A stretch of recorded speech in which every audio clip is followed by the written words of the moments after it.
آج میری ساری گفتگو کا سب سے اہم پہلو یہی ہے کہ جب یہ مساجد اللہ تبارک و تعالیٰ کی عبادت کے لیے قائم ہو رہی ہے تو پھر اللہ تبارک و تعالیٰ کا تعارف خوب اللہ تعالیٰ کا تعارف لوگوں کے سامنے کروانا چاہیے. کیسے کروانا چاہیے؟ جیسے قرآن میں آیات میں اللہ تعالیٰ نے اپنا تعارف کروایا، جیسے اللہ کے نبی نے اللہ تعالیٰ کا تعارف کروایا، قرآن مجید کی آیات اور احادیث کی روشنی میں رب العالمین کا مفصل تعارف کروانا چاہیے. بھائیو، اس سلسلے میں کچھ بنیادی باتیں میں آپ کے سامنے بتا دیتا ہوں. سب سے پہلی بات دیکھو، آج ہمارے بہت سارے وہ جو ہمارے اپنی مسلم کمیونٹی یا ہمارے مسلم سماج کا حصہ مانے جاتے لوگ ہیں، بہت سارے مسلمان ہیں جو کلمہ گو ہیں، کلمہ پڑھتے ہیں. آپ اگر دیکھیے اس کے سامنے کوئی آدمی اللہ تعالیٰ کی شان میں کوئی گستاخی کر جائے، اسے غصہ آتا بھی ہے، کبھی نہیں بھی آتا. لیکن وہی کسی اولیاء کرام میں سے کسی کی اگر کوئی آدمی توہین کر دے، وہ مرنے مارنے پہ اتر آتا ہے، مرنے مارنے پہ اتر آتا ہے. کیوں؟ اس لیے کہ اس کے سامنے اولیاء کرام کے تعارف کے نام پر، ان کی کرامتوں کے نام پر، ان کے مقامات کے نام پر اور اللہ تعالیٰ کے پاس ان کے مقام کے نام پر اتنا بولا گیا، اتنا بولا گیا، اتنا بولا گیا ہے کہ اب وہ بندہ اولیاء کرام کا نام سنتے ہی ایک دم جوش میں آتا ہے، اس کا ایمان ایک دم تازہ ہونے لگتا ہے، یا جسے وہ ایمان مانتا ہے اس میں وہ بہت زیادہ متحرک ہونے لگتا ہے. کیوں؟ اس لیے کہ اولیاء کا تذکرہ صبح و شام سنتا ہے اور وہی رب العالمین کے بارے میں سنتا ہے، وہ حرکت اسے اپنے اندر محسوس نہیں ہوتی. کیوں معلوم ہے؟ اس لیے کہ اللہ تبارک و تعالیٰ پر ایمان ہے، لیکن اللہ تعالیٰ کے بارے میں وہ جانکاری، وہ تفصیلات اس نے نہیں حاصل کی جو قرآن و سنت میں بتائی گئی. قرآن و سنت میں اللہ تعالیٰ نے اپنا جو تعارف کروایا، اس تعارف سے اس نے واقعی نہیں حاصل کی.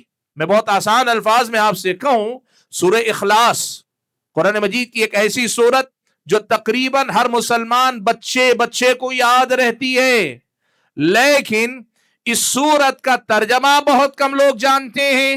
اور اگر کوئی اللہ تعالیٰ کا بندہ یا بندی ایسے ہو جو اس کا ترجمہ جانتے ہو، تو ترجمے سے آگے جو اس تعارف پر، اس میں جو اللہ تعالیٰ کا تفصیلی تعارف ہے، کیا بتایا گیا، اللہ تعالیٰ نے اپنے بارے میں کیا کہا، اس کے بارے میں کوئی جاننے والے بہت تھوڑے ہم اور آپ کو ملیں گے. بھائیو، میں جو بات آپ کے سامنے کہنا چاہ رہا ہوں وہ یہ کہ اصل میں دیکھیے، رب العالمین سے کما حقہ محبت، رب العالمین سے کما حقہ خوف اور رب العالمین سے کما حقہ امیدیں باندھنا، یہ اصل میں ایمان کی معراج اور کمال ہے.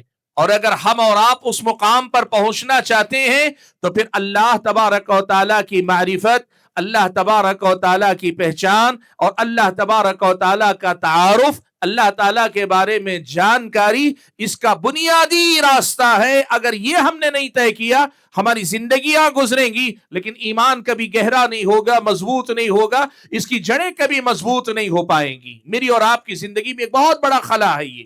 آپ یقین کیجئے، ہم اور آپ سالہ سال سے اللہ تعالیٰ کی عبادت کرتے ہیں، لیکن جیسی محبت اللہ کی محسوس ہونی چاہیے وہ محبت محسوس نہیں ہوتی لوگوں کو. ہم سالہ سال سے اللہ تعالیٰ کی عبادت کر رہے ہیں، لیکن اللہ تبارک و تعالیٰ کا خوف جیسا ہمارے دل میں پیدا ہونا چاہیے وہ نہیں ہو پاتا ہے. ہم سالہ سال سے اللہ تعالیٰ کی عبادتیں کر رہے ہیں، لیکن امید کا جیسا رشتہ رب العالمین سے جوڑنا چاہیے ویسا رشتہ شاید ہمارے دل و دماغ میں نہیں بن پا رہا ہے. وجہ کیا ہے؟ اللہ تبارک و تعالیٰ کو ہم نے کما حقہ نہیں پہچانا. اسی لیے آپ دیکھیے، اللہ تبارک و تعالیٰ نے شرک کا جہاں تذکرہ کیا، ان میں سے ایک بڑا اہم مقام ہے جہاں اللہ تعالیٰ نے مثال بیان کی. اللہ تعالیٰ نے ایک مثال یہ بیان کی کہ جو شرک کرنے والا اور جس کو اللہ کے ساتھ شریک ٹھہرایا جا رہا ہے، ان کی مثال ایک مکھی کی ہے اور بت کی. بت کے سامنے اگر تم کھانا رکھے ہو وہ کھاتے بھی نہیں، اور نہ خود یہ کہ کھانا تو دور کی بات، ایک مکھی آ کر وہاں سے کچھ اٹھا لے جائے اس سے بچاتے بھی نہیں. شرک کا سارا منظر اللہ تعالیٰ نے بیان کیا، اور بیان کرنے کے بعد اللہ تبارک و تعالیٰ نے کہا ضعف الطالب والمطلوب، یہ عبادت کرنے والا بھی کمزور ہے اور جس کی عبادت کر رہا ہے وہ بھی کمزور ہے. یا پھر یہ کہ یہ بت بھی کمزور ہے، یہ مکھی بھی کمزور ہے، سب کمزور ہیں، لیکن پھر بھی انسان ان کے پیچھے دیوانہ وار عبادت میں لگا ہوا ہے. یہ بتانے کے بعد اللہ تعالیٰ نے قرآن کی فوری آیت میں کیا کہا معلوم ہے؟ اللہ نے کہا ما قدر اللہ حق قدری، حق تو یہ ہے کہ ان ظالموں نے اللہ تعالیٰ کی جیسی قدر کرنی چاہیے ویسی قدر نہیں کی. کیوں؟ پہچانا ہی نہیں، جانا ہی نہیں اللہ تبارک و تعالیٰ کو، تو پھر کیسے وہ اللہ تبارک و تعالیٰ کی قدر کر پائیں گے؟ بھائیو آپ یقین کرو، اگر اللہ تبارک و تعالیٰ کی معرفت، اللہ تبارک و تعالیٰ کی ذات، اللہ تبارک و تعالیٰ کی صفات، اللہ تعالیٰ کے اسماء حسنہ اور اللہ تبارک و تعالیٰ کے ایک ایک نام کے اندر جو گہرائی ہے، جو گیرائی ہے، جو باریکیاں ہیں، اگر یہ تعارف ہمارے اور آپ کے سامنے کما حق ہونے لگے گا نا، شرک خود بخود دلوں سے نکلتا چلا جائے گا. نفرت ہو جائے گی آدمی کو. کوئی آدمی شرک نہیں کر پائے گا اگر اللہ تعالیٰ کی معرفت کما حق اس کے اندر آ جائے. مسئلہ ہمارا اور آپ کا یہ کہ مسجدیں ہیں اور مسجدوں سے مجمل یہ پیغام کہ اللہ تعالیٰ کی توحید یہ ایمان کی بنیاد ہے، شرک اسلامی شریعت کی نظر میں سب سے بڑا گناہ ہے. یہ ساری چیزیں تو ہم کہتے ہیں، لیکن شاید اللہ تبارک و تعالیٰ کے تفصیلی تعارف کی طرف ہم نے توجہ نہیں دی. سبحان اللہ. آپ جانتے ہیں سورہ اخلاص کو اللہ تبارک و تعالیٰ نے ثلث القرآن کہا. اللہ کے نبی کی زبانی قرآن کے 1/3 حصے کی یہ برابری کرتا ہے. ایک ثلث کی برابری، ایک تہائی قرآن کی برابری کرنے والی یہ سورت ہے 2 سطر 3 سطر کی آیتیں، 3 سطر کی سورت، لیکن اللہ نے کہا یہ پورے قرآن کا 1/3 حصہ ہے. کیوں؟ اللہ تبارک و تعالیٰ کے تعارف پر مشتمل ہے. پیارے نبی صلی اللہ علیہ وسلم نے حضرت ابی ابن کعب رضی اللہ تعالیٰ عنہ سے پوچھا تھا مسجد سے نکلتے ہوئے کہ ایو آیت معک من القرآن اعظم، اے ابی تمہارے ساتھ جو قرآن ہے، یعنی جو قرآن تمہیں یاد ہے، اس میں سب سے زیادہ فضیلت والی آیت کون سی ہے؟ تو انہوں نے کہا اللہ کے نبی آیت الکرسی.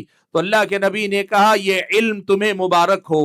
سوال یہ پیدا ہوتا ہے کہ حضرت ابی ابن کعب کو یہ کیسے پتا چل گیا کہ قرآن کی سب سے عظمت والی آیت ہے؟ اصل میں مسئلہ یہ تھا کہ اللہ تعالیٰ نے جو علم حضرت ابی ابن کعب کو دیا تھا، اس علم کی روشنی میں وہ یہ سمجھتے تھے کہ آیت الکرسی از اول تا ابتدا رب العالمین کا تعارف ہی تعارف ہے، اللہ تعالیٰ کے بارے میں لوگوں کو واقف کروانا ہے. اسی لیے حضرت ابی ابن کعب نے یہ کہا جو آیت اللہ تعالیٰ کا تعارف کروائے اس سے بڑی عظیم آیت کون سی ہوتی ہے؟ اللہ کے نبی صلی اللہ علیہ وسلم نے ان کی سمجھ، اس فقہ، اس علم کی تعریف اللہ کے نبی نے کی. کیوں؟ اس لیے کہ زندگی کا سب سے بڑا علم اگر کوئی ہے، اس کائنات کا سب سے بڑا کوئی علم ہے، وہ اللہ تبارک و تعالیٰ کے بارے میں جاننا ہے. اور ایسے ہی سورۃ الحشر کی جو آخری 2 آیتیں، سارے کے ساری آیت تقریباً اسماء حسنہ پر مشتمل ہیں. یہ دونوں آیتیں، ان آیتوں کی بھی فضیلت کے سلسلے میں حدیثیں آئیں، ضعیف ہے روایتیں، ورنہ میں تفصیل سے آپ کو سناتا. کہنا میں کیا چاہتا ہوں بھائیو، ایک بہت بڑا مسئلہ، بہت بڑی کمزوری ہے میری اور آپ کی زندگی میں بھی. اسی کی وجہ سے ہمارے اندر جیسی محبت، جیسا خوف، جیسا رشتہ اللہ تبارک و تعالیٰ سے جڑنا چاہیے وہ نہیں جڑ پا رہا ہے. اور دوسری طرف بہت سارے لوگ جو غیر اللہ کو اللہ تعالیٰ کے ساتھ شریک ٹھہرا رہے ہیں، اللہ تبارک و تعالیٰ کے بارے میں جانتے نہیں، اللہ تعالیٰ کا صحیح تعارف نہیں، اللہ تبارک و تعالیٰ کی صحیح معرفت نہ ہونے کی وجہ سے وہ بہت حقیر چیزیں، معمولی چیزیں، یا بسا اوقات انسانوں میں سے باکمال شخصیتیں، انبیاء علیہ الصلوۃ والسلام یا اولیاء کرام جیسی شخصیات کو اللہ تبارک و تعالیٰ کے معاملات میں دخیل بنا دیتے ہیں، شریک بنا دیتے ہیں. حالانکہ اگر اللہ تعالیٰ کی کما حق و معرفت حاصل ہونے لگے، رب العالمین کے تعارف پر اگر محنت کی جانے لگے، تو پھر یقین مانیے انسان رب العالمین کے علاوہ کسی اور کی بندگی کے لیے تیار ہو ہی نہیں سکتا. اللہ اکبر. سچائی یہ ہے کہ اللہ تبارک و تعالیٰ کا تعارف، اس پر ہم اور آپ کو محنت کرنے کی ضرورت ہے. اور یہ تعارف کیسے ہوگا؟ امام نووی رحمت اللہ علیہ نے صحیح مسلم کے اندر، صحیح مسلم کی شرح کے اندر ایک بڑی اہم بات لکھی کہ انسان کسی سے بھی اگر محبت کرتا ہے تو محبت کی 3 بنیادیں ہوتی ہیں، اما لجمالہ و اما لکمالہ و اما لنوالہ. 3 بنیادیں ہیں جس کی وجہ سے دنیا میں کوئی بھی انسان کسی سے بھی محبت کرتا ہے. محبت کی 3 ہی بنیادیں ہو سکتی ہیں. 3 میں سے کوئی ایک بات ہوگی یا تینوں باتیں ہو سکتی ہیں. پہلی بات، جس سے محبت کر رہا ہے اس کا جمال، خوبصورتی. جمال صورت ہے، شکل و صورت کی خوبصورتی ہے، یا جمال سیرت ہے، یعنی اس کی شخصیت، سیرت، اس کی شخصیت بڑی پرکشش ہے، اخلاق عادات کے اندر وہ بندہ اتنا مثالی ہے کہ اس کے اخلاق کی، اس کے کیریکٹر کی خوبصورتی آپ کو متاثر کر رہا ہے، آپ کا دل اس کی طرف کھینچا جاتا ہے۔ عشق و معاشقے کے چکر میں جینے والے جو لوگ ہیں نا، یہ سارے جمال صورت کے دیوانے، اور ان کے علاوہ جو لوگ عقل مند ہوتے ہیں نا، وہ جمال سیرت کے دیوانے۔ یہ جمال صورت، جمال سیرت، یا تو اس کی وجہ سے آدمی کسی سے محبت کرتا ہے، وہ اما لکمالہ، جس سے محبت کر رہا ہے اس کے اندر کوئی نہ کوئی کمال ایسا ہے، کوئی ایسی کوئی چیز ہے جو کامن نہیں، عام لوگوں کے اندر نہیں، اس کے اندر کچھ ایسی خاص بات ہے جو دوسروں کے اندر نظر نہیں آتی۔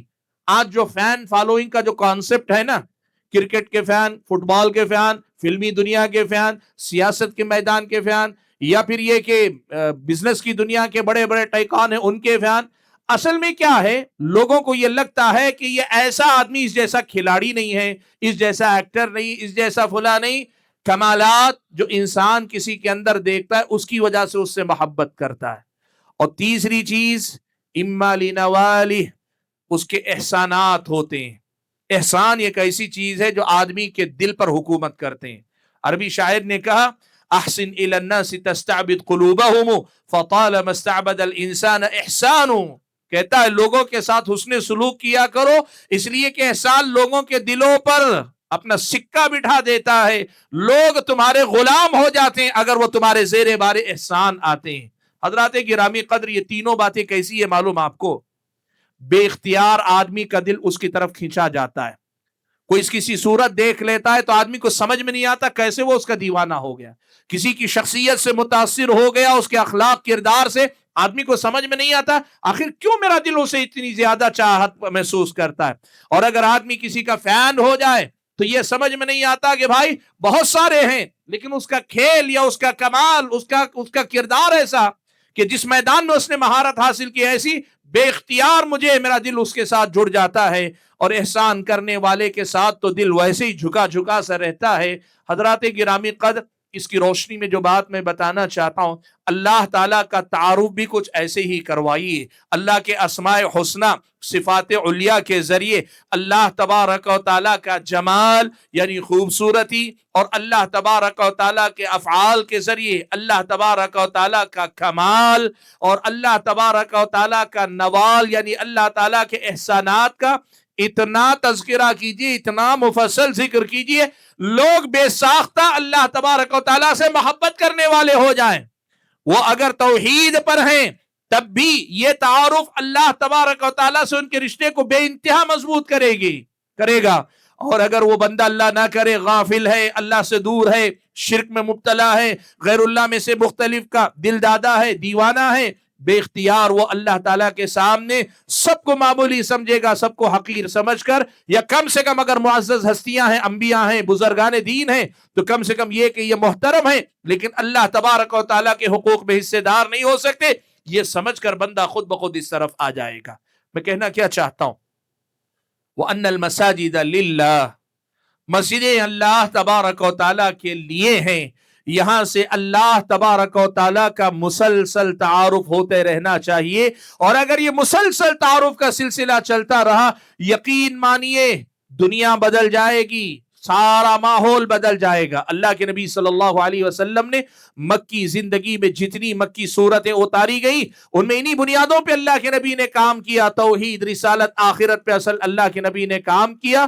اور اسی لیے آپ دیکھیے صحابہ نے اللہ تبارک و تعالیٰ کی معرفت حاصل کر لی، تو پھر اس کے بعد صحابہ کرام رضوان اللہ تعالیٰ علیہم اجمعین میں سے کوئی کبھی غیر اللہ کی طرف پلٹ کر نہ جا سکا۔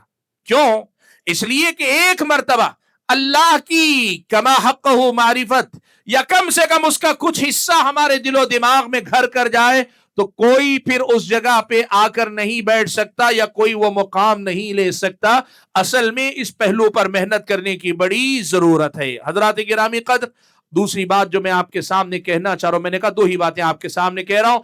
پہلی بات ہے اللہ تبارک و تعالیٰ کے تعارف پر محنت کی جائے، مسجدوں سے اللہ تبارک و تعالیٰ کا مفصل ایسے تعارف کیا جائے کہ بے اختیار لوگ اللہ سے محبت کرنے والے، ڈرنے والے، اللہ سے امیدیں قائم کرنے والے بن جائیں۔ اور دوسری بات جو آپ کے سامنے کہنا چاہتا ہوں،